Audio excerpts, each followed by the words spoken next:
Locho ya sambo pa gyu trashi pa tuche tembe tinle yar ngoda pegye drolor zambe ze parche palden lame shabla solwade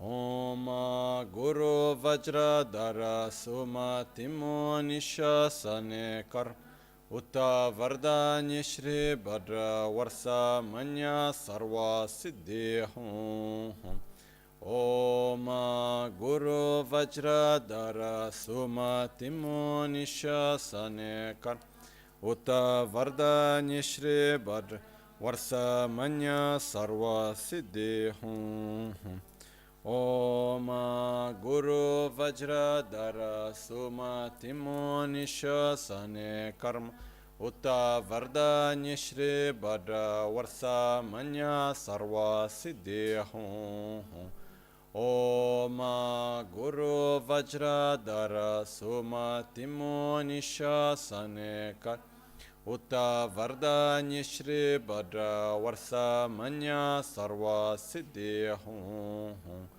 Om Guru Vajra Dara Suma Timo Nishasan Vardanya Shri Bhadra Varsa Manya Sarva Siddhi Hum Om Guru Vajra Dara Suma Timo Nishasane Karma Uta Vardanya Shri Bhadra Varsa Manya Sarva Siddhi Hum Om Guru Vajra Dara Suma Timo Nisha Uta Vardanya Shri Bhadra Varsa Manya Sarva Siddhi Hum Om Guru Vajra Dara Suma Timo Nishasane Karma Uta Vardanya Shri Bhadra Varsa Manya Sarva Siddhi Hum Om Guru Vajra Dara Suma Timo Nishasane Karma Uta Vardanya Shri Bhadra Varsa Manya Sarva Siddhi Hum Om Guru Vajra Dara Suma Timo Nishasane Karma Uta Vardanya Shri Bhadra Varsa Manya Sarva Siddhi Hum Om Guru Vajra Dara Suma Timo Nishasane Karma Uta Vardanya Shri Bhadra Varsa Manya Sarva Siddhi Hum Om Guru Vajra Dara Suma Timo Nishasane Karma Uta Vardanya Shri Bhadra Varsa Manya Sarva Siddhi Hum Om Guru Vajra Dara Uta Vardanya Shri Bhadra Varsa Manya Sarva Siddhi Hum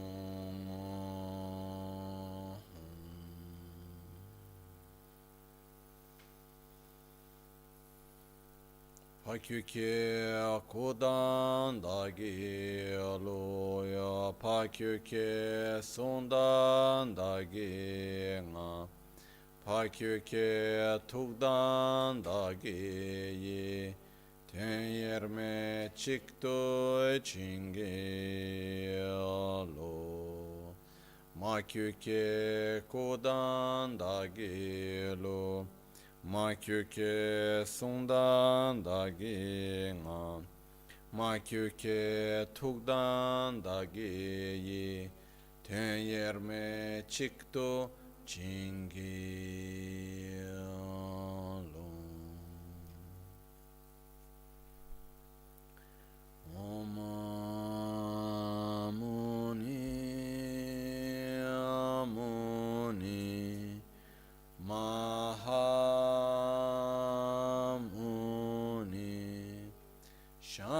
Sakyamunye Swaha Om Muni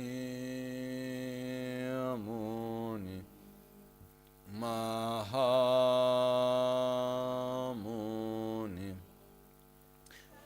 Kyamunye Swaha Om Muni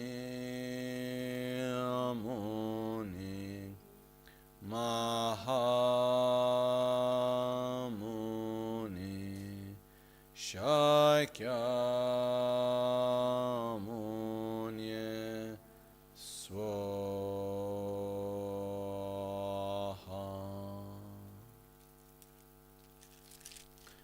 Sashi Peki Chushi Medo Chan Rirab Linshi Nide Gembadi Sange Shindula Mikde Ulwargi Drogun Namda Shingla Cheparasho Yedam Guru Ratna Mandrala Kam Niryatayami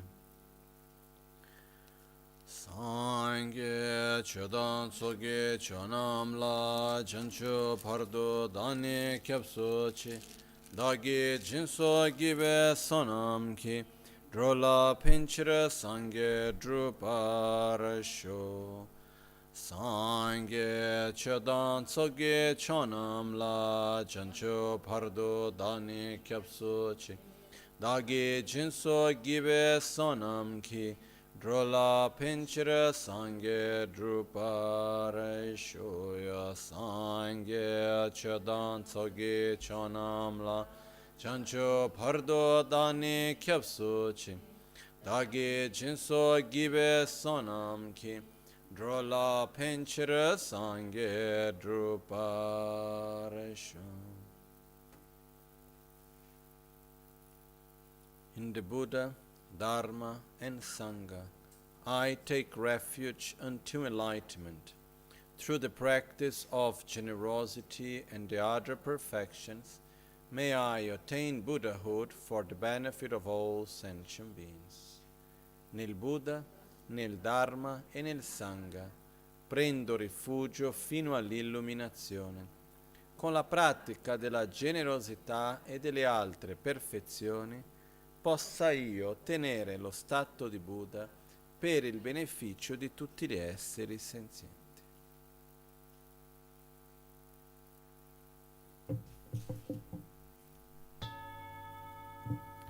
Laye ke dan pedan we jin ke rubuda da mi ke na dan ruba kun ke ta na chi san pa tham che ke to da ge che ten.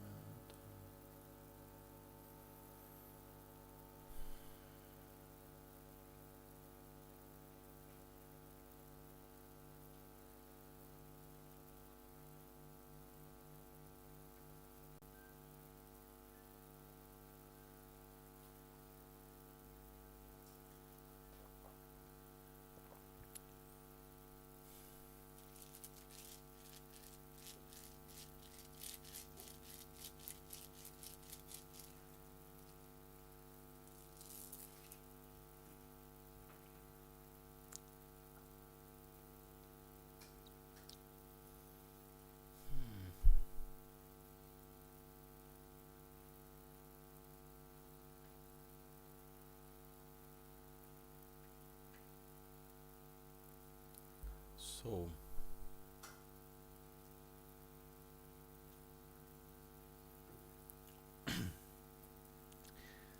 one of the greatest qualities that we can develop for ourselves, it's actually the feeling of gratitude. Because when we have a strong feeling of gratitude, this will naturally gives us also joy.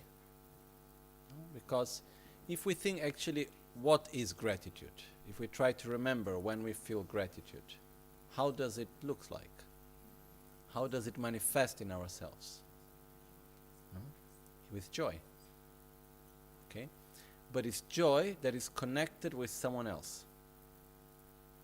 It's joy that is connected with someone else or something else. Okay, I feel gratitude to water. We can feel gratitude to water. But normally is when we feel that we have received something, or that we have been guided, we have received. And because we have received, we own, we have. And through that we receive, we feel benefit. And there is a particular joy that comes out of it. And the special thing of gratitude is that, let's say that I am thirsty and someone gives me water. There is joy in the moment that I drink the water, no?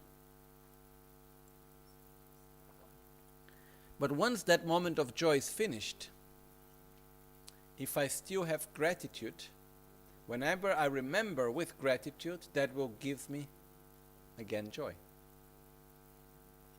So gratitude allows us, on a very practical way, to have joy even when the object of gratitude is already finished. So it's a sort of continuous state of well-being that comes out of it. It's similar to the fact that when something bad happens to us, and we develop a feeling of some sort of, instead of gratitude, the opposite of gratitude, we develop rancore, resentment. When we have resentment, even though the thing have the object, the situation has already finished, we continue to feel suffering. So, one of the point is, what do I want for myself? Do I want joy or do I want suffering? And I think the answer is very practical, it's very easy. No? So the question is, if I don't want suffering and I want joy, why do I cultivate resentment instead of gratitude? It's very obvious, but not so obvious somehow. No? So, I remember one time I was with Rinpoche, and he was in a situation where he helped a group of people very much. He really he built them a house, he gave them food, he gave them everything they needed for many years. He helped them in many ways in Asia. Then one day they turned themselves completely against him. They turned themselves completely against him. For nothing particular that he had done, but because of their own, let's call, political reasons and so on. And I remember people around Rinpoche so angry and saying, oh, but look, after everything that you did to them, look how they treat you. That's not possible. That's not acceptable. We must do something about it, and this and that, and some resentment connected with it also afterwards. Then Rinpoche simply answered. He said, I did what I did because I thought it was the right thing, and I dedicated all my merits to enlightenment. What they do, that's their responsibility, not mine. I treat you with love. This was Rinpoche's action, no? I treat you with love. If you want to treat me with hatred, that's your choice, not mine. I give you my friendship. If you give me your friendship or not, that's your choice, not mine. But my side, I give you my friendship. I will take care of you. I will act with love. And that's for me a very big teaching, because our way of behavior shouldn't be a response to the way of behavior of the other. It's not like, I treat you with love because you treat me with love.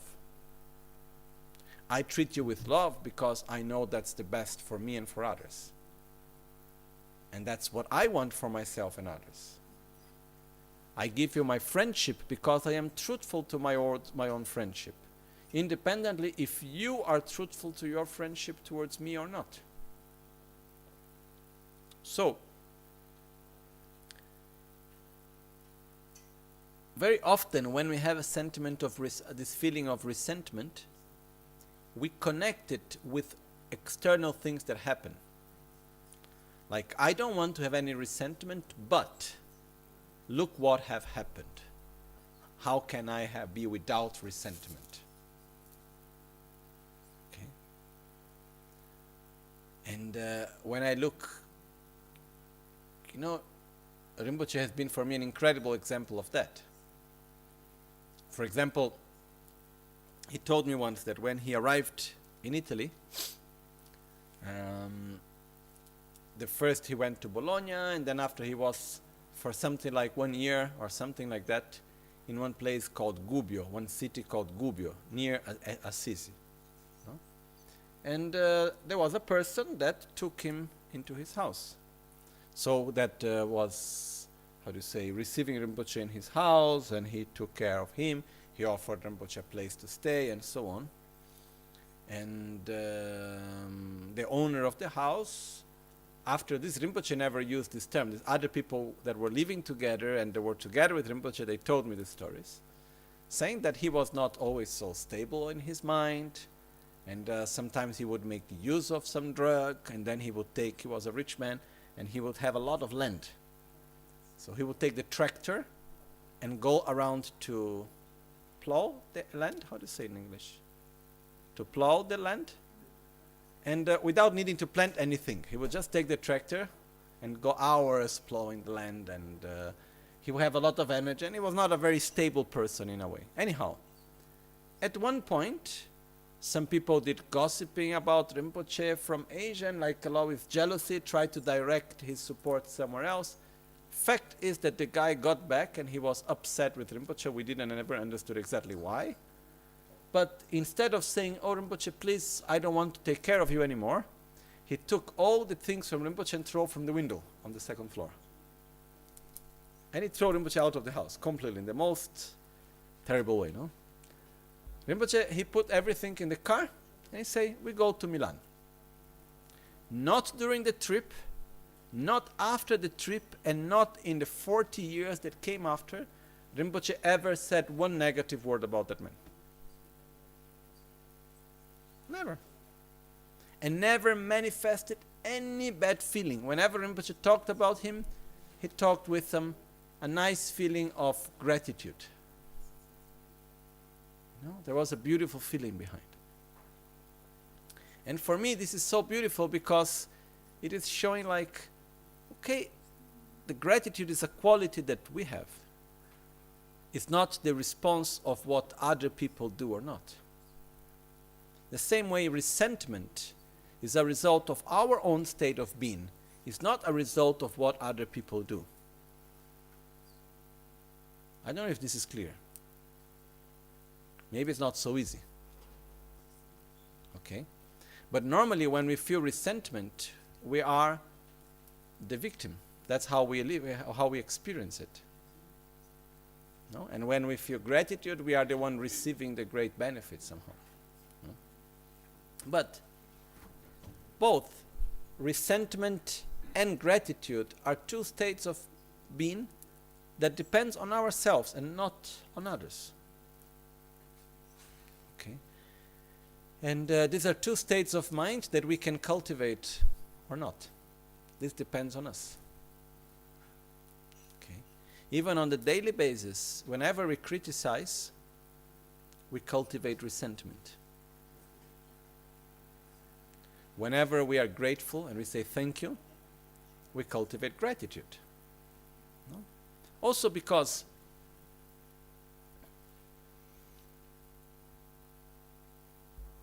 what we receive, if it is a lot or if it's little, if it's good or if it's bad, it doesn't depend on what happens from its own characteristic, but it depends mainly on the value that we are attributing to it actually.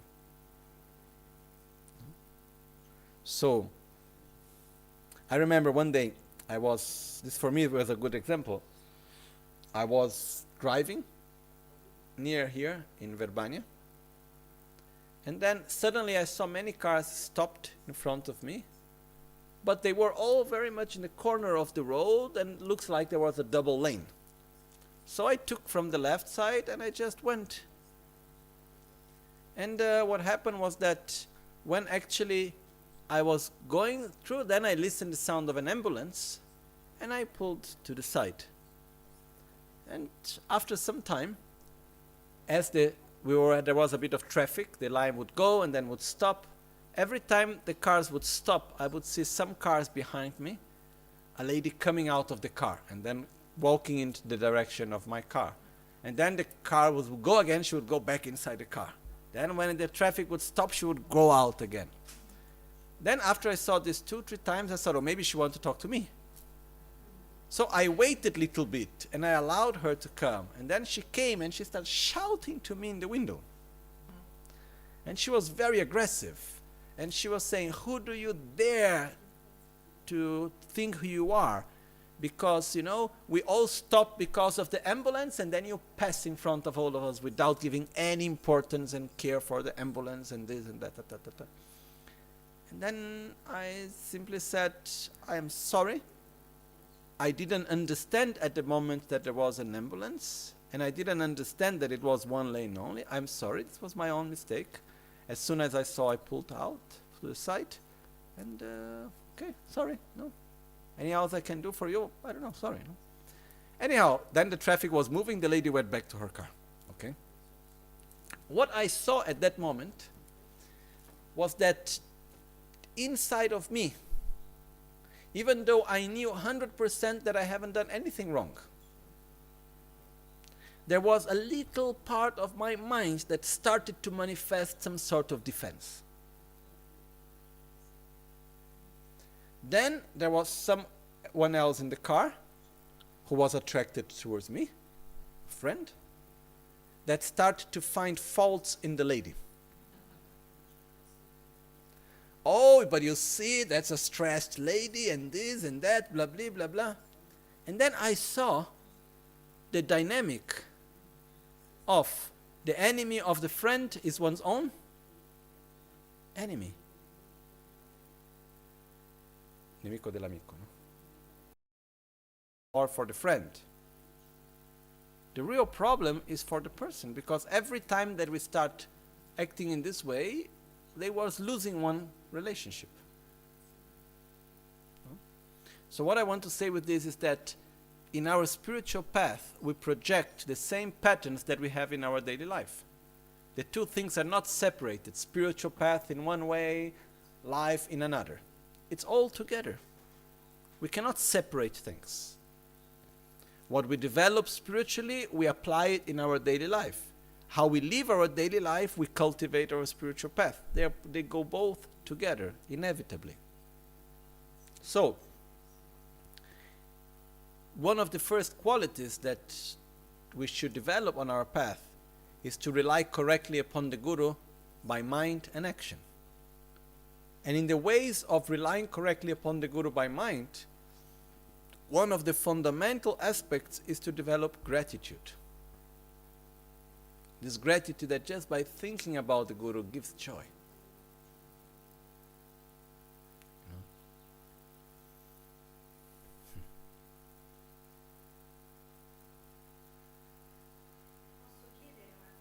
Prego.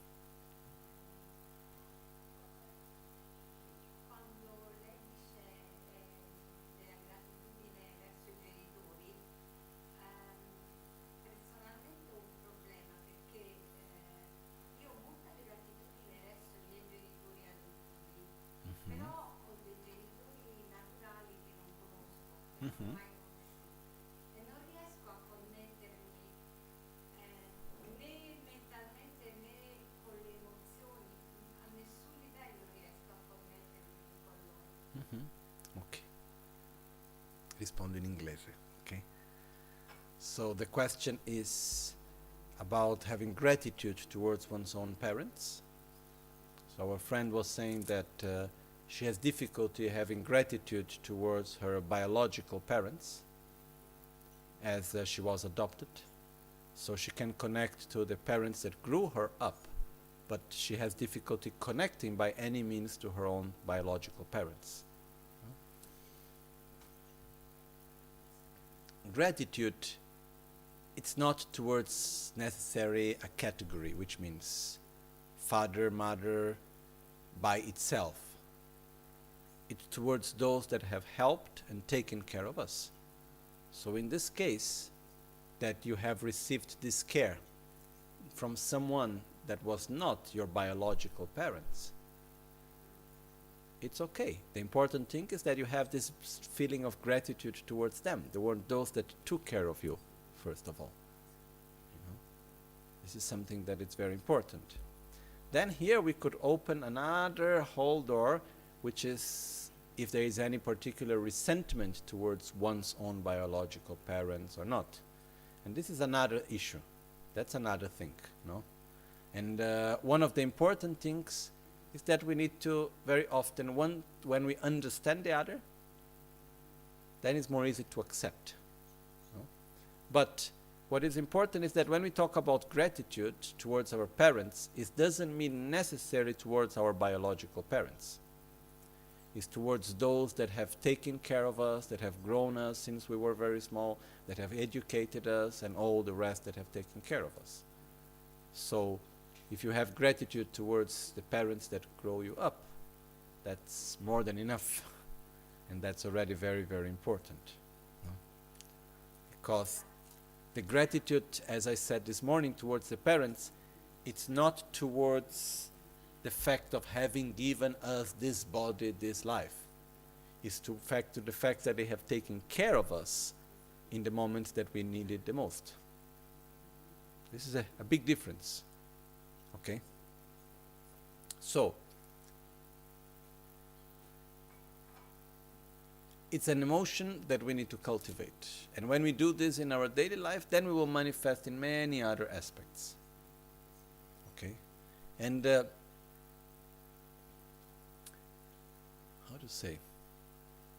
When we have a lot of gratitude towards someone, we are able to keep this person in a sort of we protect the image of this person. We protect the person in our mind. We protect that relationship. Because in any relationship that I have seen up to now, sooner or later, there is some sort of conflict.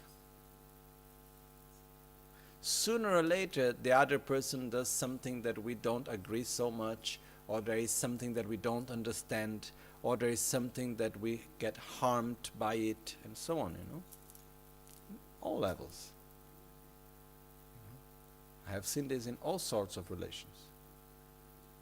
So we need to protect the relationships that are precious for us, that are important for us. And one of the ways of protecting is to gratitude, because the protection needs to be within our mind, not somewhere else.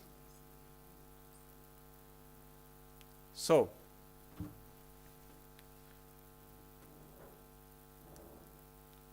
why do we need to have so much gratitude towards our spiritual guide or our spiritual friend, which is the other word which I like more? No? The other name for Guru is Kalyana Mitra or Gewe Shenyin. Kalyana Mitra is in Sanskrit. In Tibetan is Gewe Shenyin. Mitra means friend. No? Kalyana refers to virtuous. But what is the meaning of the word friend? Okay, we have in Sanskrit Mitra, which comes from the word Maitri. So friend, Mitra, is the one that loves you. So the word friend is coming from love. So it's coming from Maitri. So who is my friend? Is the one that truly cares for my own well-being. This is what we mean by a friend in the words in Sanskrit. Okay. The fact that someone is a real friend, in the sense that someone truly cares for my well-being and loves me, in the sense of Maitri, that really cares for my happiness and my well-being, doesn't mean necessarily that this person is a good influence to me. I can have friends that actually take me away from the virtue. I can have friends that want to help me so much, but by trying to help me end up harming me. Or not? It can happen. It's not necessarily like this, but it can happen. A virtuous friend, it's someone that on the basis loves us. Which means on the basis of the relationship, there is the care of the happiness of the other. And at the same time, it's a virtuous friend because the interaction with this person brings me to a better version of myself. Brings me towards virtue, towards love, towards respect, towards gratitude, towards stability, towards peace. Take me away of my bad habits, in a way. So that's why it's a virtuous friend. No? And this is a way of that I like very much to use, to call the Guru. And in many, many texts, in Tibetan, it's very often using the word Gewe Shenyin, which again, it means the virtuous friend. Is the one that loves us, that brings us towards virtue, towards what is positive in life. Okay? So, why we develop so much gratitude towards our virtuous friend, towards our gurus? Because basically our gurus, they help us to do what is extremely beneficial for us, and by ourselves we are not able to do alone. Okay. In many texts, such as the commentary of the Guru Puja that I was looking before, they give an explanation that is quite strong, which says, every well-being, mundane or spiritual, comes from the Guru. And you may say, come on, but not everything. But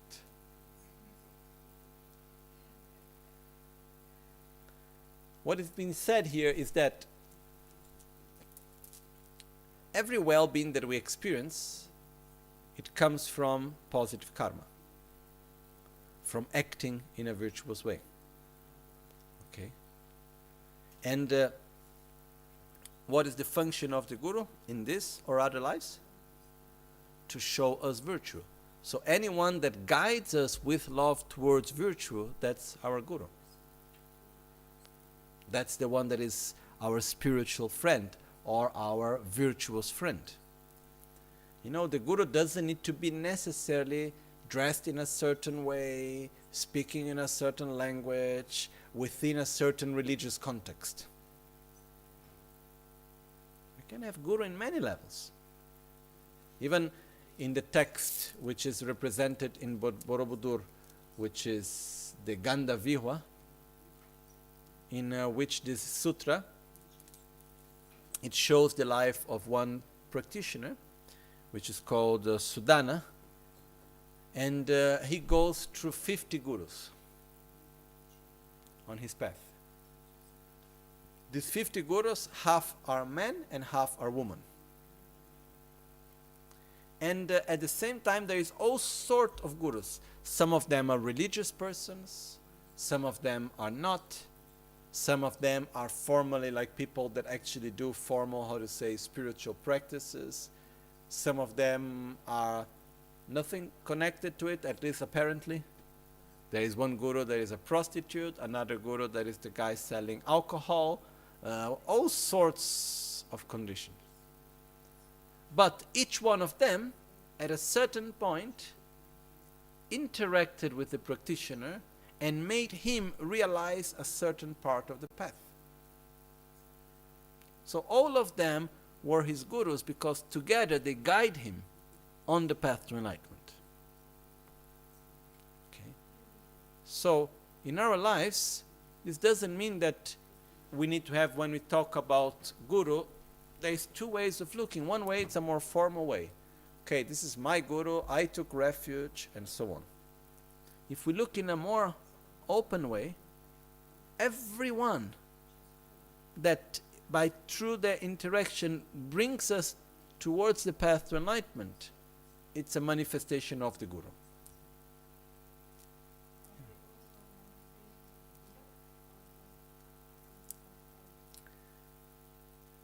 You know, if there is a way of the Buddhas to manifest, is through the Guru. And the Guru, in this sense, is completely inseparable from the Buddhas. So at the same time, they are manifestations of the Buddhas. No? This doesn't mean that we need to go to check, are they real Buddhas or not? Let me try. That's not the point. Okay? The point is, the interaction with them, does it bring me more near towards enlightenment or not? You know? And if we look, like in the Sutras of Buddha, there is one part which is called the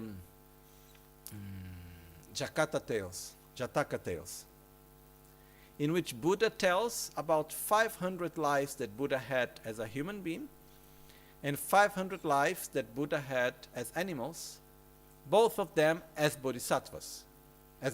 So Buddha was already a bodhisattva with great love and compassion towards all, and he had 500 lives as animals and 500 lives as human beings. And it's showing how Buddha helped people and in their own path also in the aspect of an animal. So even if we look from that perspective, you know, our Guru can be manifested in so many manifestations. But it depends if we are able to connect with it or not.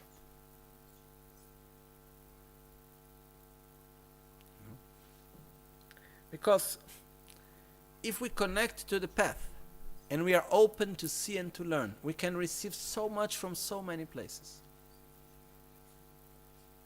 But that's not so easy. Because again, the Guru is not the one taking us to enlightenment. The Guru is the one showing us the path to enlightenment. The Guru is the one blessing us on our path to enlightenment. He's not grabbing us and saying, okay, here I put you. Okay? And there are so many possible manifestations. But what is fundamentally important is that we should always cultivate our gratitude towards everything that we receive. This is very, very important. Because if we don't have gratitude, we will not be able to give value to the teachings, and we will not be able to put it into practice correctly. And we will not be able to keep and maintain a good relationship within our mind and within ourselves. If we have a lot of good gratitude, whenever will come the moment where there is some sort of inner conflict, we will be able to overcome it without harming so much our relationship, and after to bring it back purely once again. If we don't have gratitude, at the first difficulty, very easily what we do is we break up the relationship because there is not gratitude as a basis to sustain it and to keep it. So, we need to say thank you.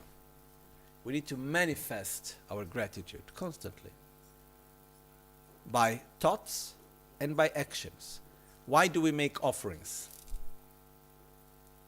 To manifest and to cultivate gratitude and respect.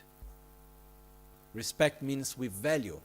Why we value? Because it has benefit to myself. And again, value is not something intrinsic. Value is something attributed. And the more I value, the more I receive, the more it is precious to me. So that's why it is so important for us to cultivate this respect and to cultivate this value. You know?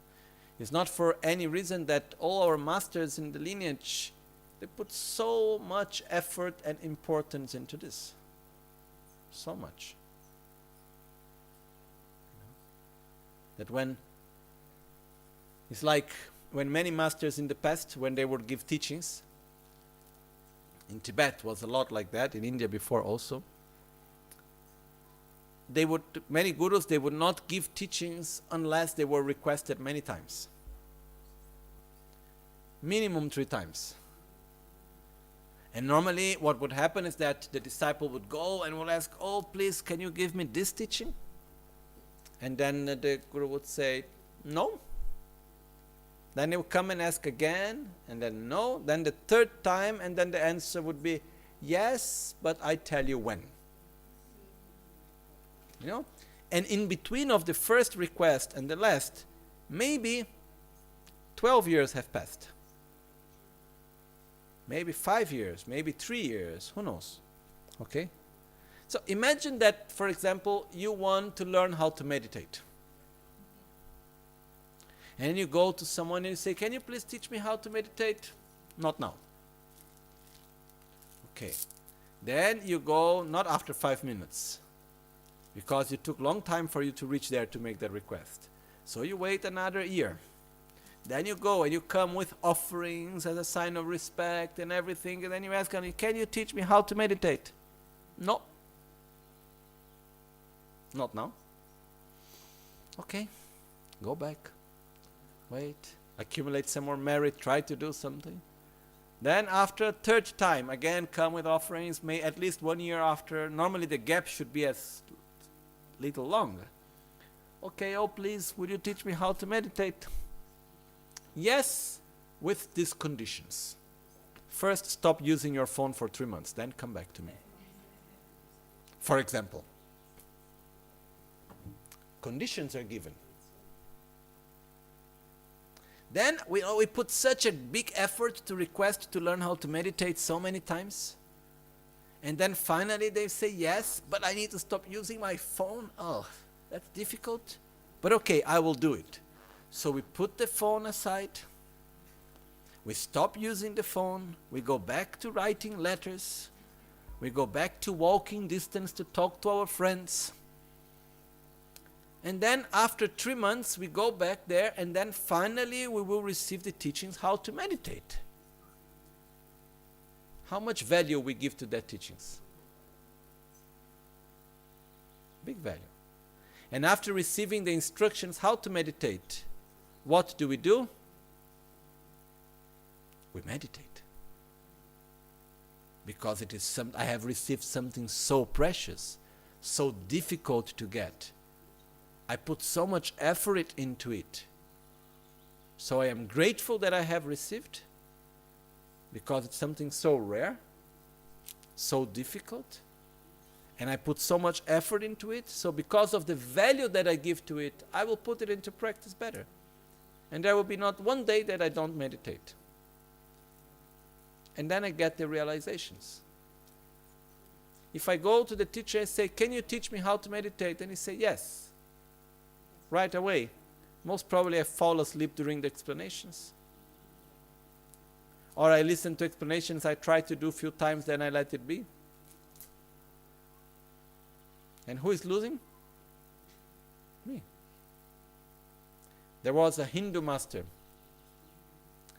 that he was giving one empowerment, he was teaching one practice, that the cost of the empowerment was $1 million.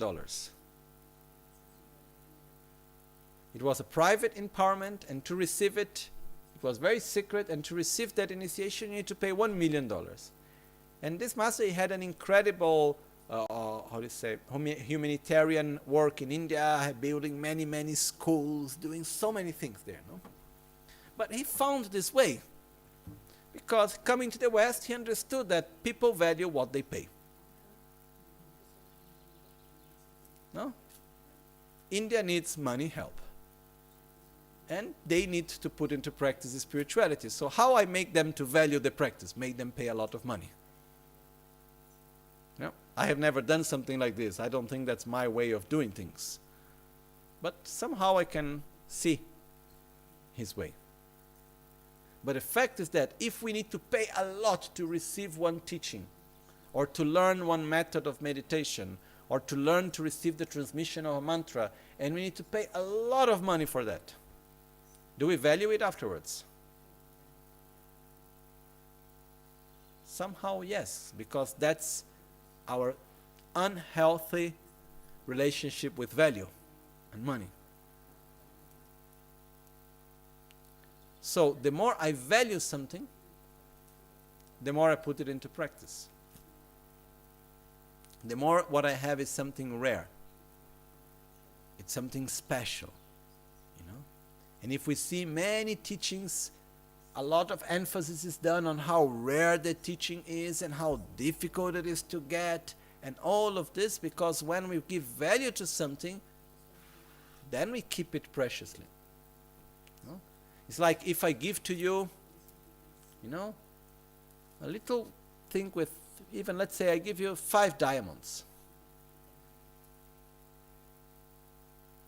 Then what do you do with it?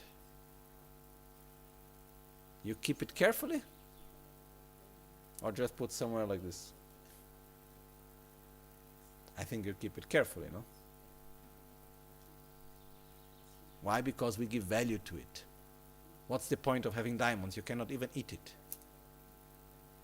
Some people say they shine. LED lights also. You know? What's the value of diamonds? The value that we attribute to it, nothing more than that. One time I received one dorje of gold. Someone gave me in my birthday one present, was one vajra. No? It was of massive gold. And then when I saw that, first thing was, wow, you know, that's something. Then I put in the front of the altar, then I start looking at it and I say, why does it have value to me? Or because it has a special, there is a special value of who gave it to me. But what difference is there if it's of gold or if it's of plastic? Regarding the function that it can fulfill. No difference. It's only special that it's of gold if I can sell it. Otherwise, what's the difference of plastic and gold in this case? No? Doesn't need to conduct electricity, right? So, finally, I had a little issue with myself because I had this there and I was not finding a real function for it. Because I was having some difficulty relating with the meaning of the object because of the value of the material. Then one time Trichan Chodro Rinpoche came here, and then I said, okay, now I found a use for the dorje, and I gave to him. No? It became, okay, now I have something to offer. And I was very happy about it. You know? So, value is what we attribute. It's not intrinsic. But we are the one to make value. We are the one to give value. And the times in which we live are not times in which the Dharma is put to us as something unreachable and difficult to find, and so on. Because if the teachers, the masters would do in this way, then they would stay alone, almost. No? Nowadays, it's almost the opposite. It's like the teachers, the masters, they need to create the conditions for us to practice the Dharma. It's somehow absurd, you know?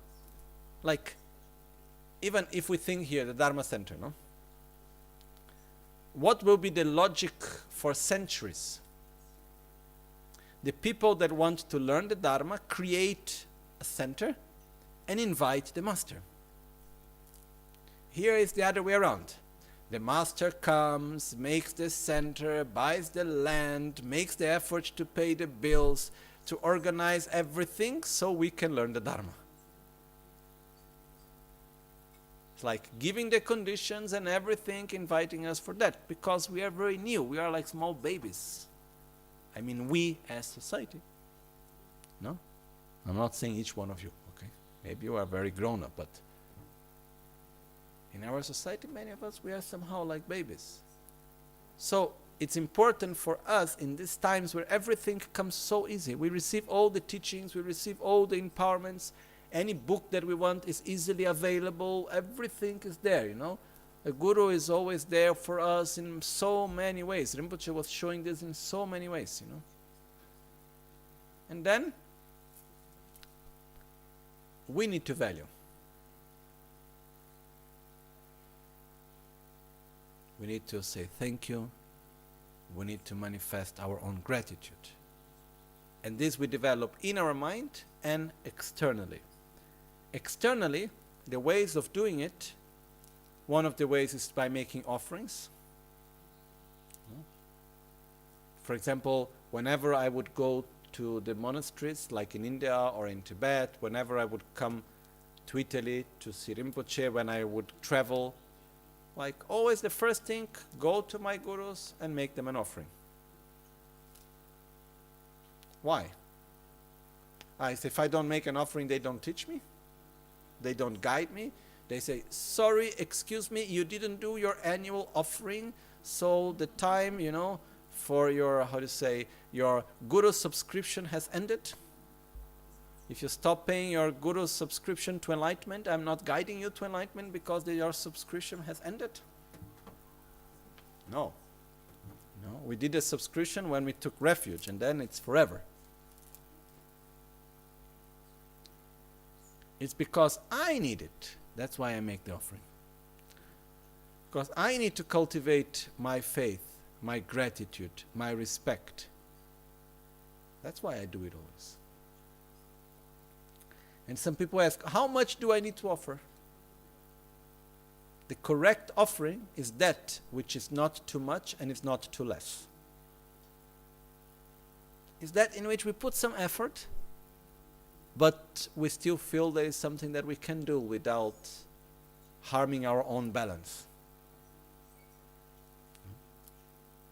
And the best offering that we can do is to practice correctly Dharma. That's the best offering at all, always. But it's also important to manifest into matter. That's why we come, we pay respect, we make an offering. I remember in this Gompa here, we were here together with Rinpoche and together with the oracle.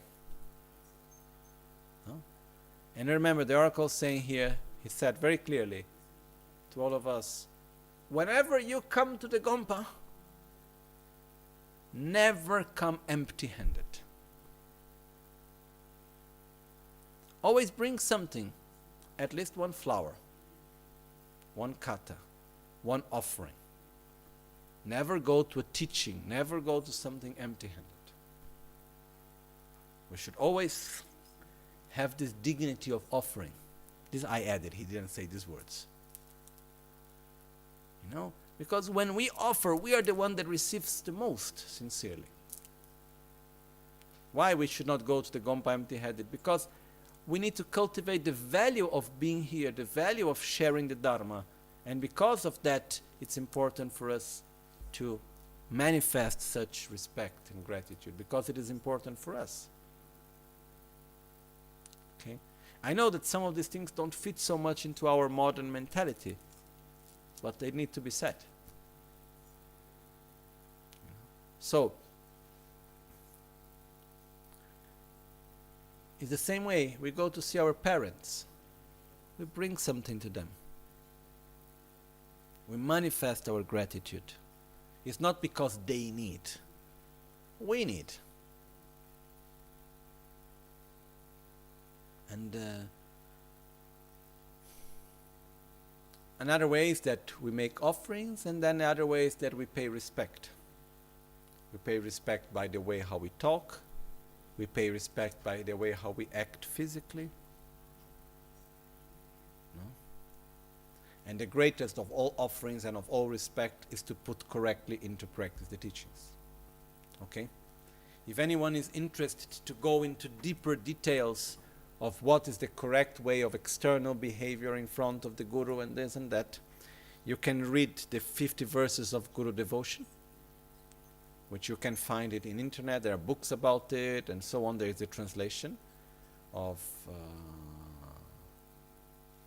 Ashvagosha, is the name of the master who wrote it. And there is a commentary written by Lama Tsongkhapa, by other great masters. And it's a very practical text, okay? But we will not go into details right now about it. I even saw that on the website of NgalSo Rinpoche there is also the audios of teachings that he gave explaining the 50 verses on Guru devotion also. Anyhow,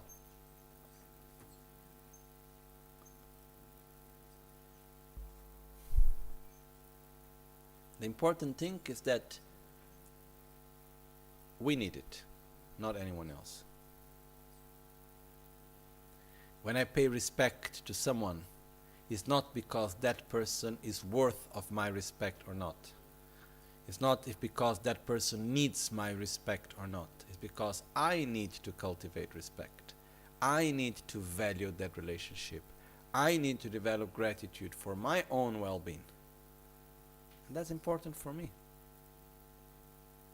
Okay? I know I am repeating the same thing again and again. But it's too important just to let it pass. Okay? And again, we need to manifest it in our daily life by saying thank you, at least. By doing something to the other. Do not take the good things of life for granted. Because when we take for granted, we don't value. When we don't value, we don't use them correctly. We don't make good use of it. We don't receive so much benefit. You know? I saw this very clearly. When I had some of my masters, they were in a context, for example, in monasteries, where access was so difficult towards them. And whenever there was the time to exchange words, was like very short time of possibility to say something. And every time I had the opportunity to be by their side, that moment was so precious that after I remember it very clearly. I have had other masters as prepared as them, as wonderful as them, or even better in some levels. But because of being every day together here and that, we stop valuing every moment in the right way. This is our nature. Even if we look, for example, in the Tibetan Buddhist tradition, for example, I am sitting in a higher place, so-called a throne. No? Why do I sit here? Not because I am special. Because the Dharma is precious. Nothing else. And because we need to value the Dharma. And by that we value the one that is transmitting the Dharma, and by that we value the Dharma and we value what we put into practice and what we receive. You know? The reason why we have these thrones with all this symbology together with it is to value the teachings and to create inside of us this gratitude and this respect. It's not because the person that is there is special. You know, I am just who I am. Okay? I know. Probably better than you. But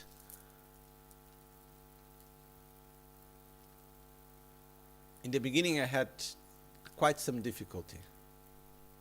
Because I am more happy sitting in the cushion, sincerely speaking.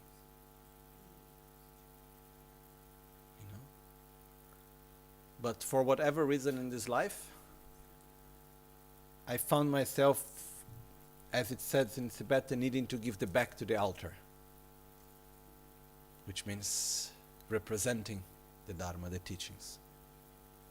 And I try to do it in the best of my abilities without having any fear of making mistakes, because sure I do many, so if I have fears of making mistakes, then I simply don't say anything anymore. But I have no doubts of the reason of why and how I do it. But what is really precious is the Dharma that I represent, the lineage that I come from, the teachings that are in within. It's something that is so precious, and I have received with such a way that is important for us to share in the same way again. So, again, we must cultivate within ourselves the preciousness of what we have. And cultivate this feeling of gratitude, of respect, because this makes a big difference. Okay? So, Shincho Tamba Jetsun Lama la Chöchin Kube Solwa Tabetu Delet Sawa Gombo Kyo Ni Ki Geshi Jesu Zimbra Jingilob through the power of having made offerings and respectful requests to you, O holy and venerable Guru.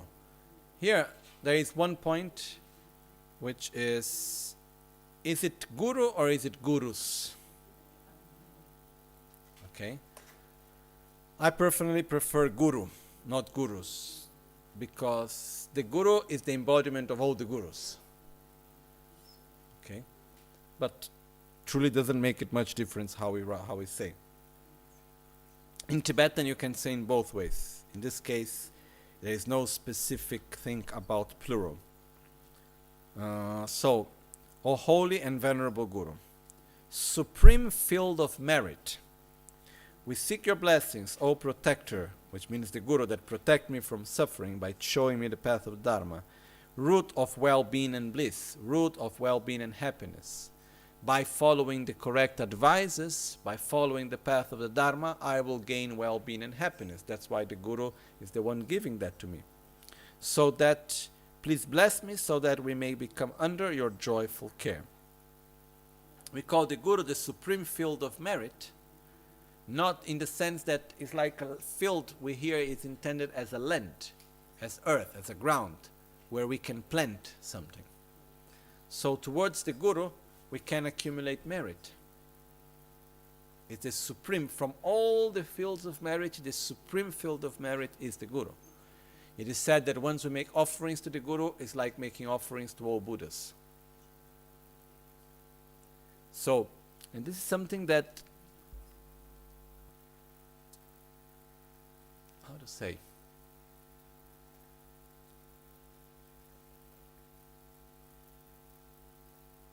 it's delicate in a way to speak about, because we are in a culture in which very often it looks like, okay, oh, you are saying this to manipulate here or there, looks like. As I said before this morning, great masters such as Trijang Rinpoche and others, when they came to the West in the beginning, they were not talking about this part. They teach the Lamrim jumping the first part, because they saw, at least that's what I understood, that they saw that it was danger of appearing as a manipulation of power towards oneself. And has nothing to do with that.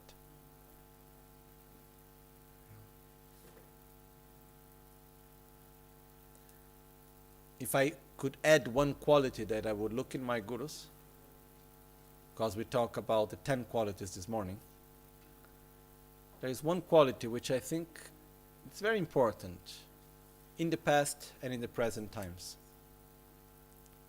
But maybe it's not put formally because it's somehow obvious, but I think it's important. It is important that I try to put it into words.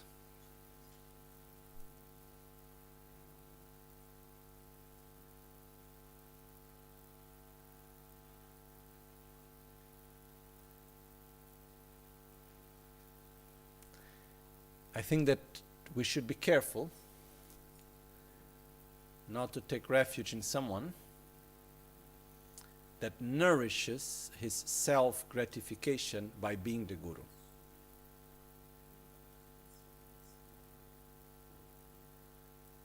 Is it clear?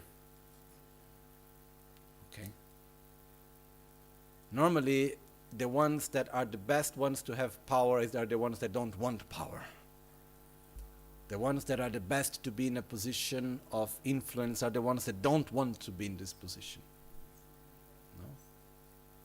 And sometimes we see people that do have knowledge, sensibility, maybe know how to deal well with energy and so on, but somehow nourish their own self-gratification by being the Guru. If we sense this, then we are not in a safe ground. That's my own personal feeling. No.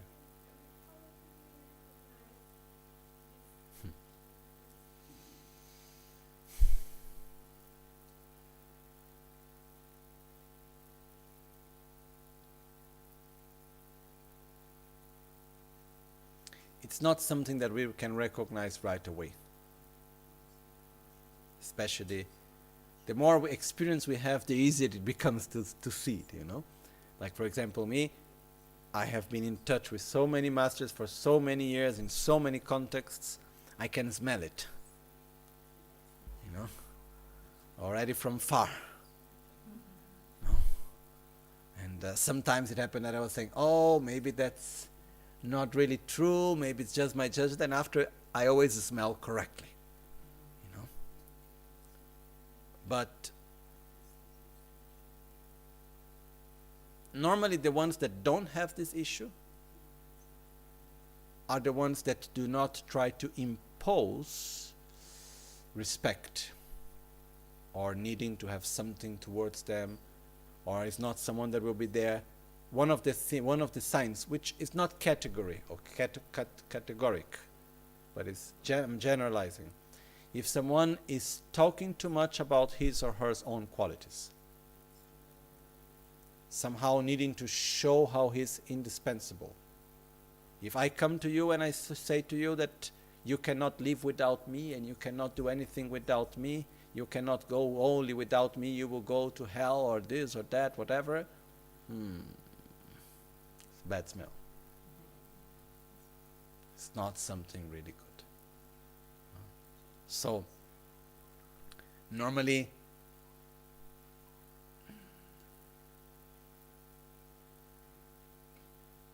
I think this is some of the parts, but we need to see someone that somehow we can see, at least I can see, but I think many of us can see, maybe not everyone so clearly, when someone feels, how do you say, gratified by receiving the respect, by receiving the recognition, by receiving the love. Because what happens is that when anyone is in the position like I find myself right now, I do my best to give everything I can, but I also receive a lot. Whoever is in this position receive a lot of love and a lot of attention and a lot of care in many levels, which is also very beautiful. But if the person in this position ends up being attached to it, and if the point is being the guru, not serving the disciple, which is two different things. The two things go together, but if the point for me is to be the guru, then I am not doing the right thing. Because it is very important that whoever is in the position to share the Dharma need to understand that first and foremost we are as someone to serve everyone. The attitude that I saw in Lama Michel Rinpoche, and I saw in many of my masters, very clear, is that to be there to serve others. Very clearly. Not to be served. Is there to serve.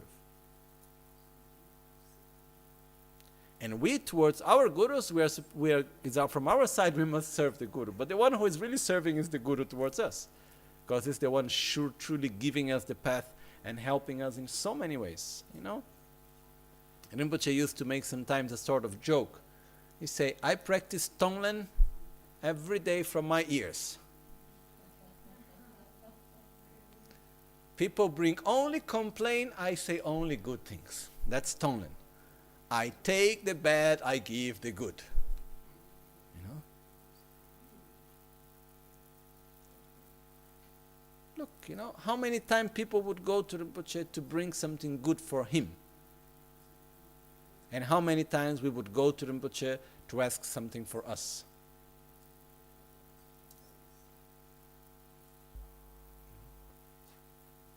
Normally we go for something, we need something, and there he was always to serve us.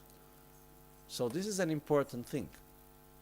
But just to somehow answer better your question, this is one of the reasons why before we fully take refuge with someone, before we fully rely upon someone as our guide, we need to have experience. We need to see. We need to try. We need to be together a little bit. We need to listen, and then we analyze, we check. Then once we trust, then we follow. Okay? But as Buddha himself said, don't follow what I say because I said, Buddha said. Same way as you should do with gold. That you should, when you go to buy gold, you need to cut, you need to scratch to check if the gold is real or not. Similarly, you need to do with my teachings. Check it if it's real or not. If you find it real, then you put it into practice. This is what we need to do. All of us. Okay? Because also there is another issue connecting to that, which is there is not such thing as a good guru and a bad guru, or that one guru better than the other. My guru better than yours. This is no doubt. My guru is the best guru for me. But this doesn't mean that he's the best for everyone. And this is not the point. There is no competition of gurus, The main point is that person guiding me in a good way or not? And maybe one person is guiding another person in a beautiful and wonderful way, but it's not suitable for me. And that's okay, I'm not the one to judge. So, if I go and I see someone and this person is not suitable to guide me, okay, that's fine. I don't need to say anything negative, I don't need to judge in any negative way. It's simply not suitable to me. So, there is no such thing as my guru better than your guru. There is such thing as my guru being the right guru to me or not. This is very also important for us. Okay? In the same way that there is no such thing as my tradition is better than yours. Even though this happens a lot. I don't know if many of you have seen this, but it happens a lot. Oh, my religion is better than yours, or my tradition is better than yours. This happens more within traditions than within religions, And then sometimes I would ask people, oh, which tradition you follow? Oh, I am Gelupa. Why? Gelupa is the best. Why? What are the qualities in Gelupa? Okay, by chance I am Gelupa also, but what are the qualities of Gelupa, of Lama Tsongkhapa, that make the teachings and the lineage of Lama Tsongkhapa better than the ones of the Sakya Panditas, or the ones of Guru Padma Sambhava, or the one of Marpa and Milarepa? Very often the answer is because it's better. It's just like when you go to ask why one soccer team is better than the other. There is a word in Tibetan called Shengo. I don't know how to translate it. But what is the feeling that a person have towards their own football or soccer team? The sort of attachment of being part of something, This attachment in Tibetan is called Shengo. And we should not relate to our spiritual path in this way. For me, my lineage is the best lineage. But this doesn't mean that it's better than others. It means that it suits very well to me.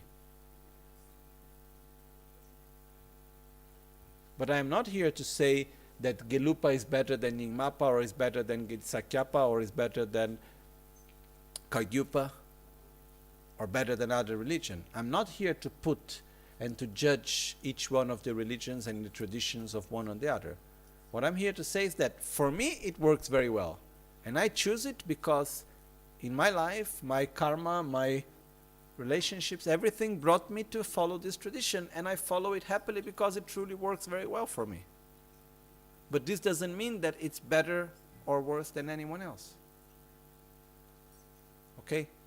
It's really important for us to remember this. Because I remember one time we went together with Rinpoche. It was quite an experience. We went to Tibet. And a very good friend of Rinpoche was... Me, I have difficulty with names.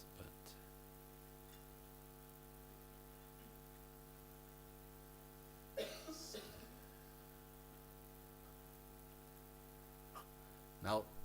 behind, it's almost there. But anyhow, this Lama, which was a very good friend of Rinpoche since when Rinpoche was very young. When Rinpoche and this other Lama, they were young, they were playing a lot together, and they did many retreats together, and they were good friends. So this master, he had many disciples also living in Australia, and went to his monastery. It was the inauguration of his monastery. So he invited Rinpoche, and Rinpoche brought his own disciples.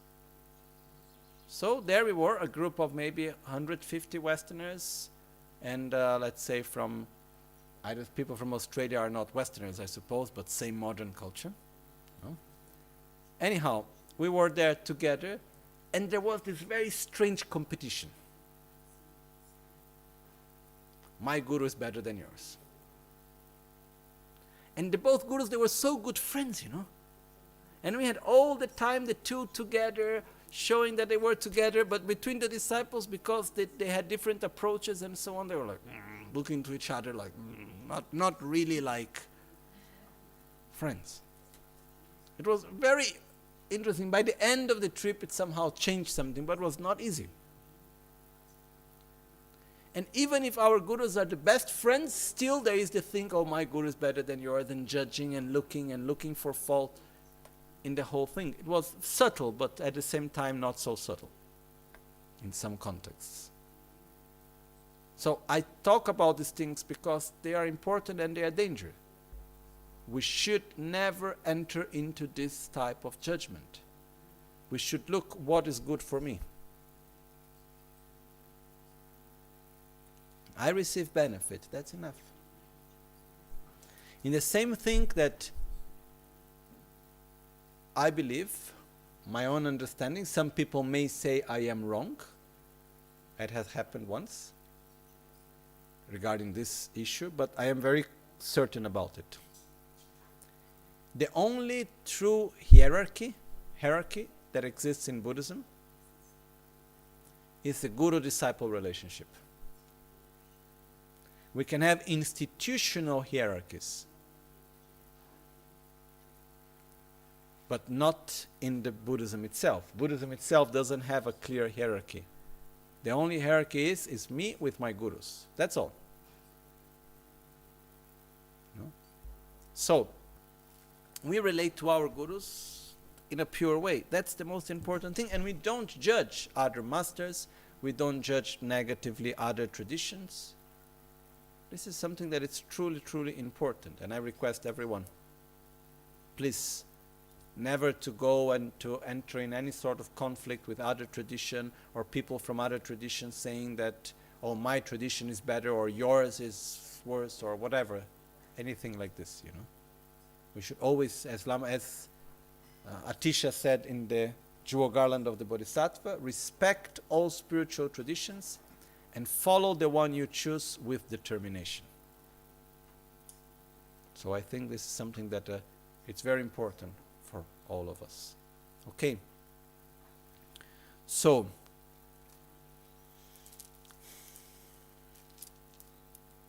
one last thing before we move on. There is one quality in the Guru that is very, very important.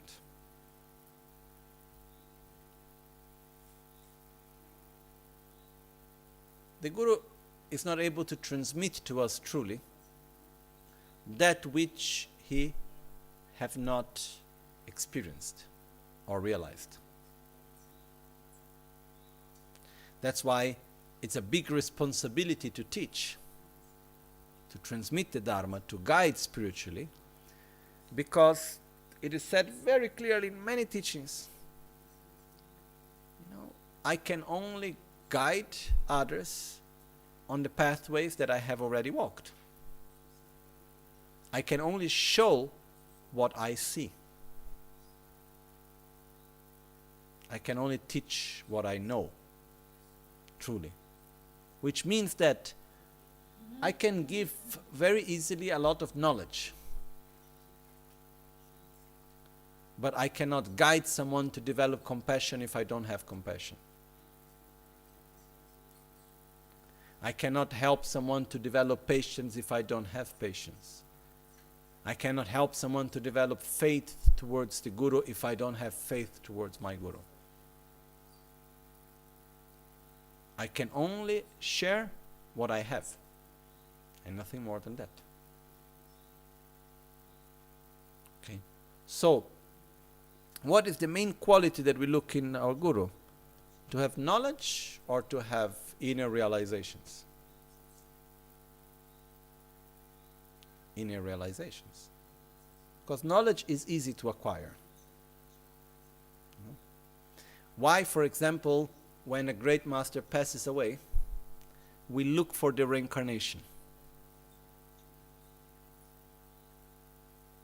Because the inner realizations that are taken from life to life are more important than the knowledge. To be by the side of someone that has true love and true wisdom and has realized all the qualities such as renunciation and bodhicitta and correct view of reality and everything else, this has much more value than any conceptual explanation. Because if what is important would be knowledge, then we don't need to recognize reincarnations. We need to make a very good system of teaching knowledge. And then when one dies, there comes the other one and many others in line that have a lot of knowledge. Okay, we make a very good academical system for knowledge. But our problem is that knowledge is not enough. No? Just connecting to that. One time my grandfather, that is a very practical man. No? He has a company that he made by himself from zero. He does many things. He came here to Albagnano. He looked at everything. He was very happy. He said, "Oh, you have a lot of work here." Huh? Then he was looking and then he said, "But how do you do for giving continuity? For people to teach and to transmit the Dharma, which is, from his perspective, that's the main product, somehow, of what we do. Looking from a very pragmatic point of view. No? Then I said to him, "Look, you touched a very delicate issue. There is a big problem. I can very easily structure a course to teach knowledge. No? Give me half a day, I make the complete structure of a course of 5 years, whatever, on Buddhist philosophy and everything else. I don't need to invent it. It's all already existing. I studied it. Just need to put it into writing. No? It's there.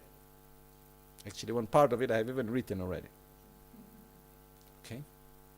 Then I can make people to have knowledge. I can make people to do retreats. But that's not enough. Because if I have someone that have completed many retreats, that have gained a lot of knowledge, that's wonderful. And it can be of great benefit. But this doesn't necessarily mean the person have love and care for others. This doesn't necessarily mean that the person truly is generous, that truly have the qualities that a spiritual friend should have, that a spiritual guide should have. I don't need people with knowledge, I need people with realizations. That's why I go to look for the reincarnation of Rinpoche. Many other reasons also, but this is one of them.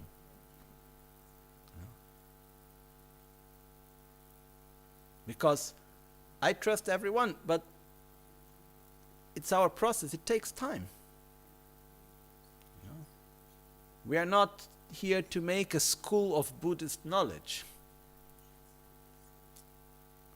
We are here to share the path to enlightenment. I don't know if it's clear the difference with what I want to say. And we can only share what we have experienced, what we have there. Otherwise, it's not possible. So when there is someone that has the love that we want to develop, that has the stability that we want to develop, that is a true role model of what we want to become, that actually gives us a lot of conditions and power to empower ourselves and to follow that path. That's why very often the quality of the Guru is not of having knowledge, but is that of having the realizations of what we want to realize ourselves. And what we request to the Guru is not to teach us also, but mainly is to bless us. And the blessing, it's an interaction that is based on love, that is based on wisdom, that through that interaction, by the power also of the truthfulness of the person, through that interaction, something happens within us. And we are able to see what we couldn't see before. We are able to realize, to experience what we couldn't realize or experience before. One of the examples of this is clearly the relation between Tilopa and Naropa. Tilopa was this master in India. Naropa was his disciple. We're talking about at least 1,500 years ago, I think, minimum. And what happened was that Naropa was coming from the monastery of Nalanda. He had very well structured knowledge. He knew everything about Buddhist philosophy. He was a good meditator. He had many qualities. But he felt very strongly that something was missing for him, because he knew many things conceptually, but they were not truly inside of him.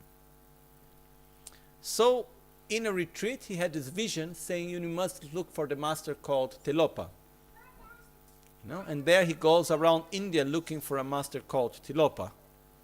And I try to imagine how crazy that must be, Nowadays, what happens if we have a vision in our dreams or in our meditation that we should go to look for a master called Tilopa? What do we do in the morning? Google. Okay, Tilopa, we don't find anything online, forget, that was just a dream. Naropa had his vision, and he went around India. He left his life in the monastery he had many disciples, important position in the monastery, many things. He left everything to go to look for this master. And at one point he found his master in the most unconventional context. He was so tired looking around so much, and then at one point he was by the banks of a river, and he saw this man in the aspect of a sadhu, with dreadlocks, almost no clothes, with the ashes from the cremation grounds in his body. And there was this man. And then this man, he was fishing. And every fish he would take, he would open the fish, eat the interiors of the fish, and throw the rest away. And then he looked at that, he said, oh, what an awful thing, He said, poor man, how ignorant he is, making such bad karma, killing all these fishes and not even eating them, not even because of need. Oh, what a bad karma, he thought, poor man.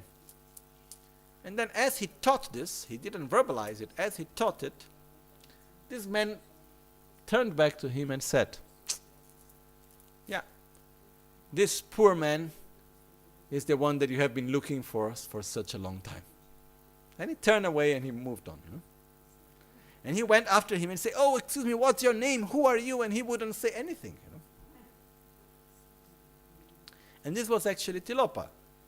Later he understood that Tilopa had this very special practice that he would take the fish and make what is called poa, which is transference of consciousness.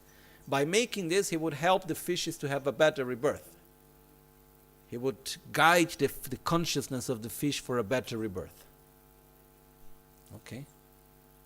But the point I want to bring is that for 12 years, Tilopa didn't call Naropa as his disciple. And from time to time he would say, if I had a disciple, he should do this. And there was Naropa doing it. But it was always the most crazy thing you could ever imagine.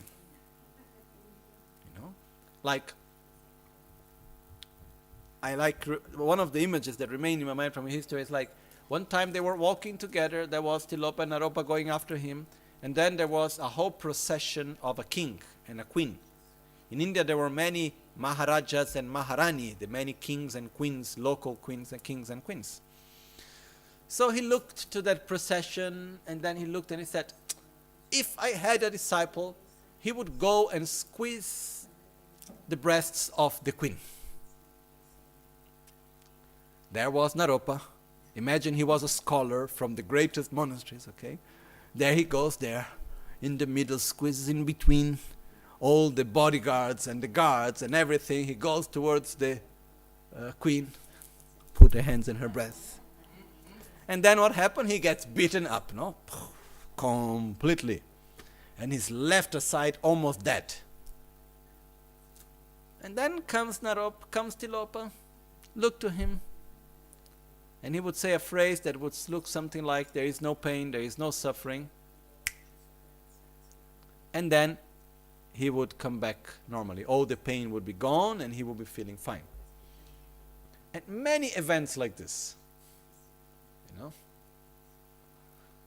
like the most crazy situations you can imagine, okay? But Naropa, he tells in his secret biography, which is what was his inner experience through the situations that he was living. And every time Tilopa told him to do something, that he did it with faith, in that moment that he was all broken there or something, he realized inside deeply within himself something that before was only conceptual. He made one higher step on his path to enlightenment. And his biography is written very clearly, because what are the steps towards the path of enlightenment? He said, oh, here I realized this, and that in very clear way. So that's why he had so much trust. After the first time, he saw this, you know. And there were many. And after 12 years, he said to him, oh, my son. He called him his son for the first time. And then he gave him the initiation of Hiruka Chakra Sambhara. After 12 years. But what I want to say is that Tilopa was blessing his mind. Tilopa was not teaching him, was not saying things so he could understand something to give him examples. Was through this unconventional way, creating interaction that would bless his mind. Because through every of these interactions, something deep inside of him will happen. And he will realize something. We can receive blessings by the presence, by words, by image, by memory, by smell, even. You know? For example, when we go to a holy place, it's a place that blesses us. And when we enter a holy place, if we are open to receive the blessing and it's a place with that qualities, it's impossible for us to go in and come out the same. Like one place in Italy that is a holy place, it's the crypt of Saint Francis in Assisi. Every time I went there were not so many, I think I went 2 times there. So strong. You go in and then something deeply moves inside. You are not able to go out and like as if nothing happened. When we go to Borobudur in Indonesia, you know, there is a certain state of joy, of peace, that is not because of the coconuts and the beautiful weather. There is something there. It's a blessing that we receive. So what do we request from the Guru? Okay, the Guru can be our teacher, but as Guru, what do we request? Give me your blessings. Blessings are interactions through which we are able to realize something, not in a non-conceptual way. We are able to open our heart, to open our mind, to feel love as we would not able to feel before. These are all when we receive blessings. And it's very clear stated in many teachings, without blessings there are no realizations. We can have all the knowledge. If we don't have blessings, we have no realizations. Because of that, we need to open ourselves to receive the blessings. That's why we request the blessings. Okay? And the blessings can come through many forms. As I said, can come through images, through sound, through memory, through physical experiences. We can be blessed in so many ways. And this is something that we need to experience ourselves. It's difficult to put into words, actually. I have had this with many of my gurus, many times. Which by being in their presence, suddenly the mind gets clear. Suddenly you understand something that you couldn't understand before. Suddenly you start to feel some emotions in a different way, the mind gets more pure. It's beautiful. That's what we get through the blessings, which are truly important. Like I have had in my life some people that I see as my teachers, but not precisely as my gurus. They teach me knowledge, which is wonderful, and I have deep respect. But I make a difference between my gurus and my teachers. So what we ask the Guru for blessings. And in the practice that we do here, we are asking the blessings. And the first blessing that we request here now is, bless me so that I may be able to see you as the Buddha. Bless me so that I may be able to cultivate gratitude. Bless me so that I may be able to rely myself upon the Guru in the correct way. This is the first request of blessing that we do. And we imagine, as we do this verse, we imagine that we realize that state of consciousness, of total trust, of gratitude, of love. We feel it. We somehow imagine that we are there, like we do that step. Okay? And as we say this verse, we visualize that in front of us is Guru Buddha. No? Guru Buddha is sitting in front of us, smiling. And then, as we recite the verse, we visualize light and nectar from the 5 colors, going from the 5 chakras, white, red, blue, yellow, and green, of Guru Buddha, coming towards us, absorbing into our 5 chakras, and through that, we develop this pure relationship with the Guru. So it's a blessing that it moves ourselves, it interacts with our own experiences and qualities, and by that we develop that state. Okay? So as we are meditating here, what we can do at this verse is we can go through all the analytical meditation of why the Guru is so important, remember what we have received, cultivate gratitude. We can go through many analytical processes that are taught in the teachings of Lamrim, of the qualities of the Guru, why the Guru is inseparable of all Buddhas, and many other things that are like this. The benefits of relying correctly upon the Guru, the faults of not relying correctly upon the Guru. There are many aspects that have been taught. But the most important thing for me is that in this moment, as we visualize the lights and nectar coming, we feel love towards our Guru, the Guru Buddha, and we feel loved from him. We feel trust. We can trust, and we are trusted.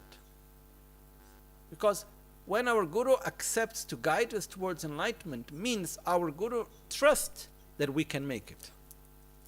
He trusts us. When Rinpoche came here and he started his whole center, does anyone think it's fun to make a Dharma center? Or to run a Dharma center?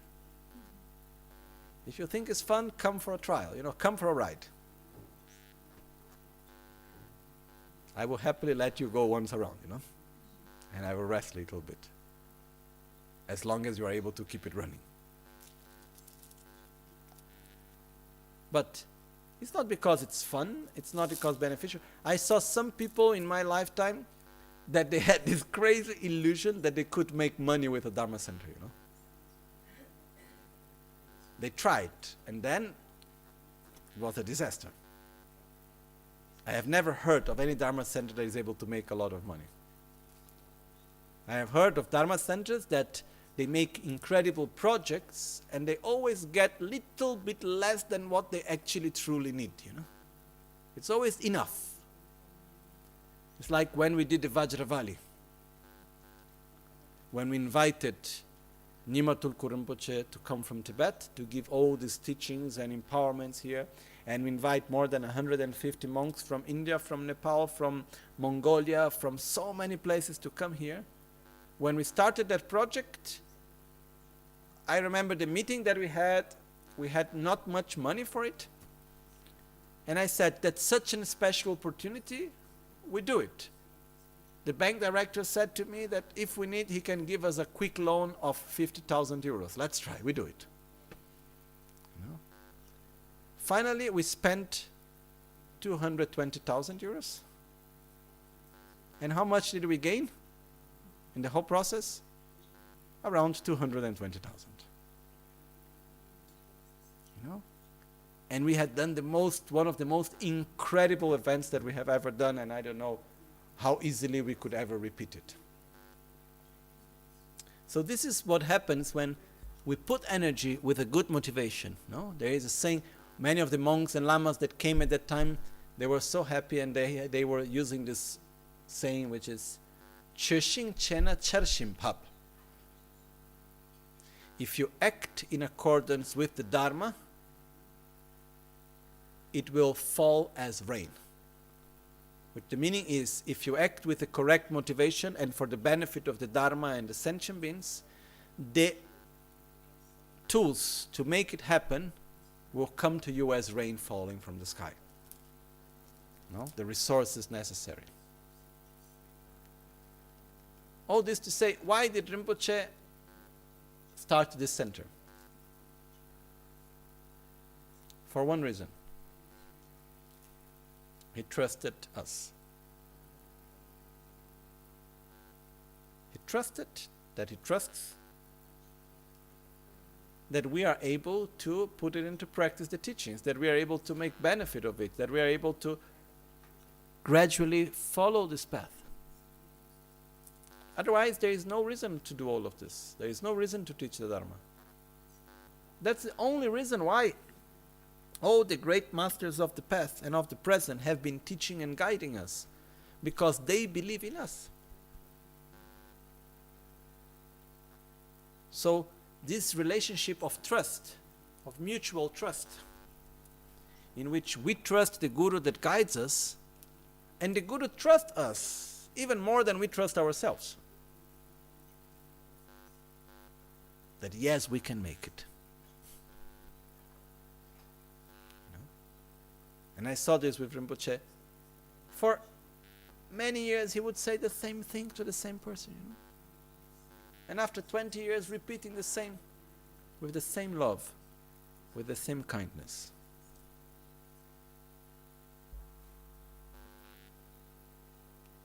And trusting. And when the person suddenly would make it, he would never say, oh, finally you did, you know, after 20 years repeating to you. He would never say something like this. I remember one situation in which I taught, because it was so clear, it was something not even quite practical, nothing to be. And then finally the person finally did it, and the person was saying, oh, you know, and Rinpoche was saying, oh, how good you are, bravo, very good, wonderful, you know. And I was looking and saying, Rinpoche, but you have been saying this since 20 years, you know. I was thinking. And there he was, with the same love, in the same way. So, when we visualize the Guru Buddha in front of us, we feel trust and we feel trusted. It's also a relationship of love in which we do not fear being judged.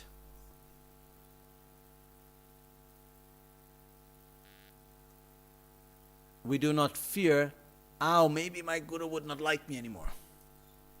if I do this, my Guru will give up on me. If I do this, he would not like me anymore. No. We should not have any of this fear. It is a relationship in which we should allow ourselves to be truly as we are. Then sometimes people come to me and say, oh, you know, Lama, in front of you, people act better than normally they do in front of other people. I said, at least in front of me, no? Which is, if I am in front of my Guru, I try to give the best of myself. That's okay. But I need to be truthful always. So as we visualize Guru Buddha, we cultivate this inner feeling of love, mutual, of being loved and of loving, of trusting and being trusted. Okay? We feel it gives us company, it gives us security, it gives us a feeling of stability. It overwhelms ourselves in a positive sense. Okay? And as we visualize the light and nectar coming, we just fill ourselves with this feeling of love and being loved and of gratitude. This is something that the more we cultivate, the stronger it becomes. I don't know how many times you saw Rinpoche talking about his Guru and his eyes filling up with tears. I saw many times. Of gratitude. Or for example, one of my Gurus, Kachin Losam Phunso Rinpoche, the abbot of Tashilumbu in Tibet. Whenever he would talk about Lama Tsongkhapa, he had so much gratitude towards Lama Tsongkhapa, he would cry like a child. He would start talking about Lama Tsongkhapa, then you saw he would start crying. Which was even, the first time I saw was strange, because Tibetans normally do not show so much emotions, much less a very elder, important master. And there he was, so much gratitude, he was crying like a baby. So, when we say to rely correctly upon the Guru, first of all, it's what feeling we develop inside ourselves. Okay? So I tried this morning and this afternoon to give you some idea of it. Okay? And as we recite this verse, we imagine that we develop it. Even though we may not have it complete yet, we imagine that we reach that state. And we request the blessings to develop it. And then we imagine that we develop it. Okay. Now that I have full trust, I can enter into the path. It's not something obvious. So don't feel like, oh, I am not ready yet. I've been here so many years, but I don't have this full trust or this or that, blah, blah, blah, blah. If it was obvious to entrust ourselves correctly towards the Guru and to truly develop this quality easily, if it was something obvious, Lama Tsongkhapa would not dedicate such a long part of the teachings to that since his time. And many masters would give so much emphasis into this. But that's why we need to cultivate the correct relation with the Guru. It's not something that comes automatic. It's not something that is obvious. It's like we fall in love and then we cultivate that relationship. And one of the keys is gratitude, as we have said before, and respect. Okay? And we relate towards the qualities. That's something for ourselves, for our own benefit. Okay?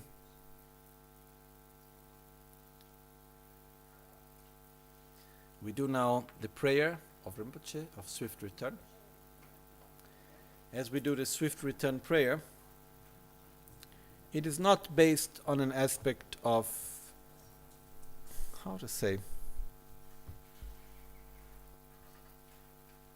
I'm sure many of us, we are very attached to Rinpoche, no? And the idea that he can come back soon again in a new body, that's very nice and comforting.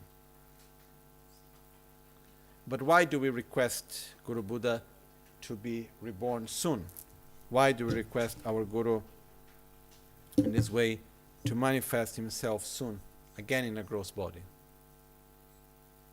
Because we need to be guided on the path to enlightenment. And it's not easy, and there are not many people with such qualities.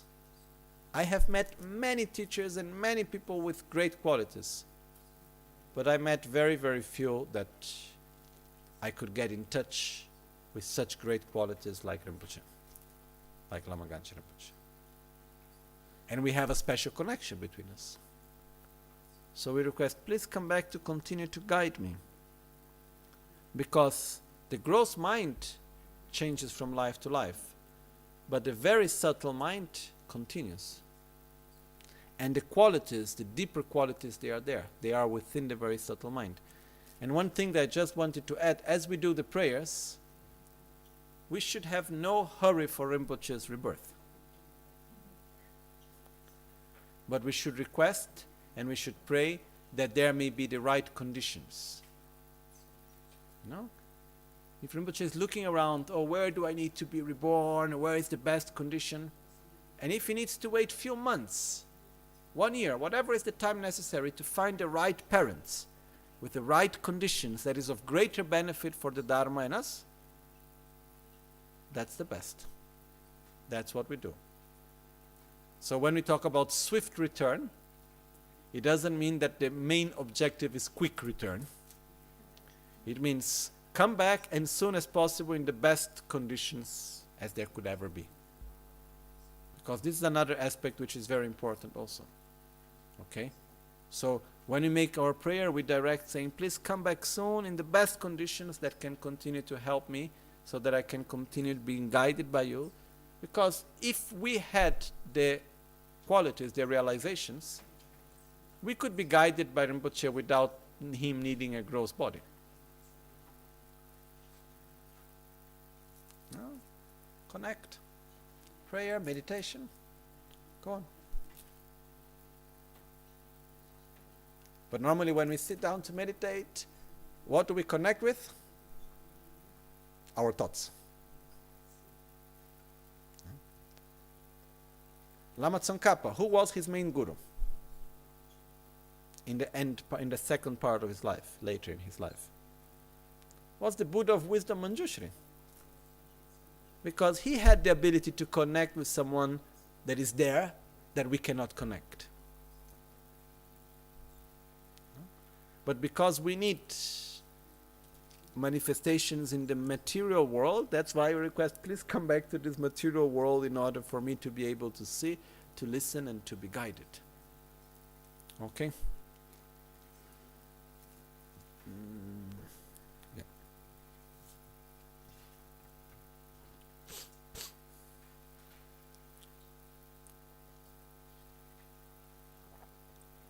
So we dedicate our merits, especially that our Guru, Trubham Khanchen Rinpoche, should always take care of us with his kindness, with his love, with his wisdom, from life to life, that we may be able to put into practice everything that we have received, that we may be able to develop this pure relationship from the deepest of our own heart, that we are able to rely correctly upon the Guru and to keep it purely.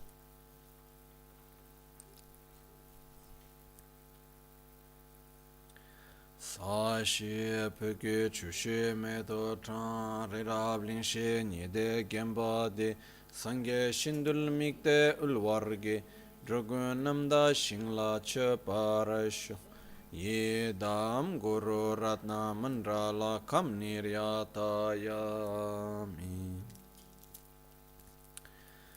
dechen kya po lama ya heru ya ka dechen tarpa choge shayane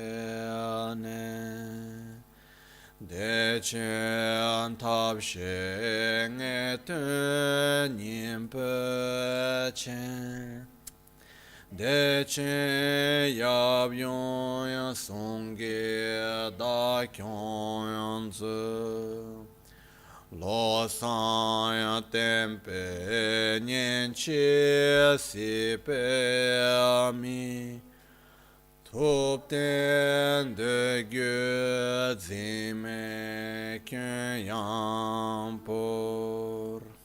Trin le drove Mariam pachom Shempen le dre yarpel parate Gönke pa wo pa me tsana manki Me to yo dudan rolmo yerke adre Kala chepe tsuge shekshinto Dacha dungwe sel deba yu tsam gong Shiwe ku hidra waya dzumge so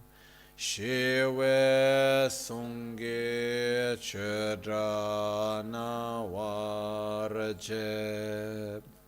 Shiwe tuni shempen jamtse shi Shide sempa chembo nyurjan sho Tupten dutsi nimpe shempen chu Semche rang kamda mengoru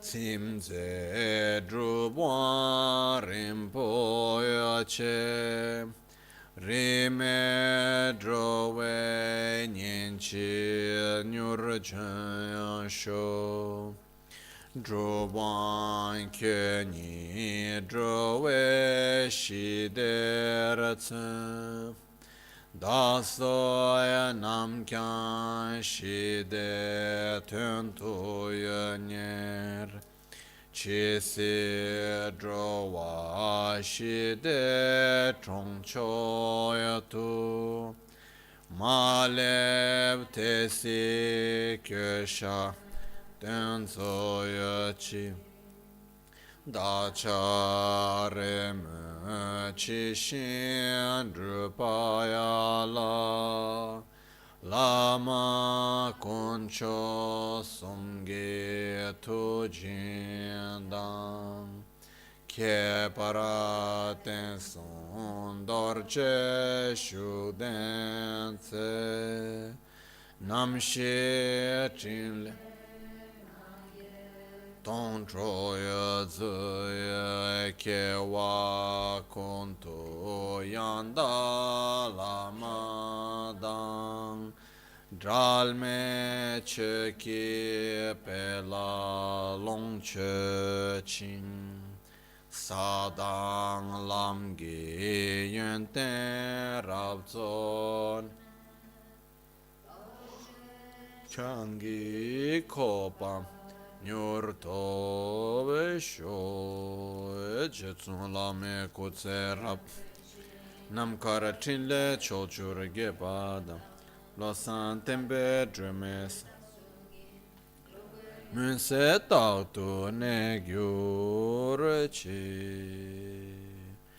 Nimo dele tsendele Nime kunyan delekshin Ninsen taktu delek pe kuncho sumke chingelo kuncho sumke ngodrutso kuncho sumke trashisho.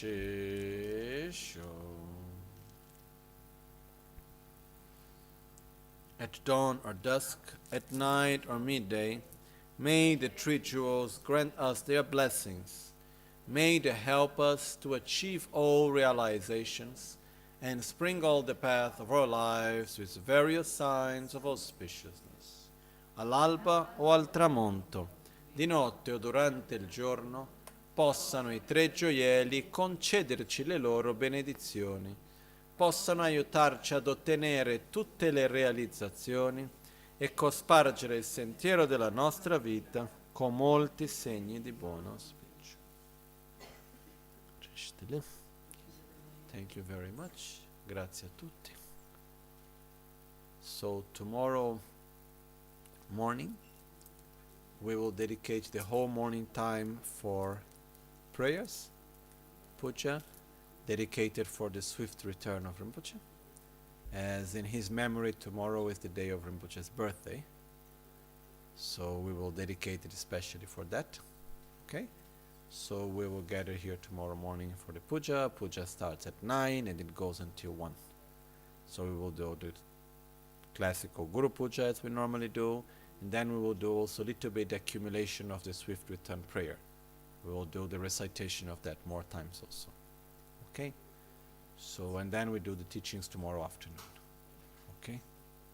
So I think this is all for today. Thank you very much. Grazie a tutti. Okay.